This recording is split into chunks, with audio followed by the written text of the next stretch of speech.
Sa ibang balita naman mga kasama, mahigit 30 mga social media influencers na patuloy na nagpo-promote ng illegal online gambling sa sampanan ng kaso ng CICC.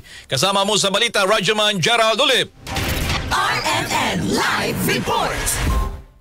Inyag nga ng Cybercrime Investigation and Coordinating Center o CICC ang listahan ng mga nangungunang social media influencer na patuloy umanong nagpo-promote ng illegal na online gambling.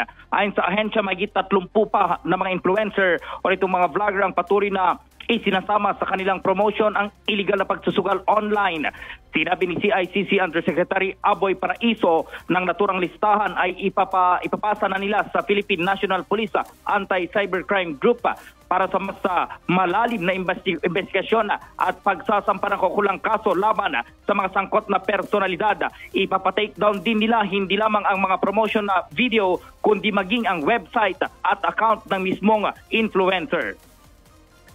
Right now, CICC has identified a lot, more than 30 more influencers that are still promoting illegal online gambling.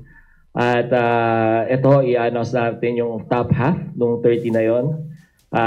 Ang gagawin ho natin dito, immediately, pinapa-take down na natin ho. Hindi lang ho, alam niyo naman ho, ang CICC hindi lang pinapa-take down yung mga contents nila, but we would take down their sites as well.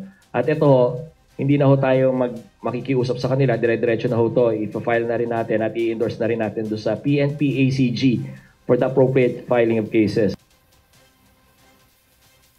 Samantala, dalawa naman mula sa 30 social media influencer na nagpo-promote ng illegal online na sugala ang na-take down na ang social media page ngayong araw, kabilang ng account ni Wamos at 150 na may milyong followers.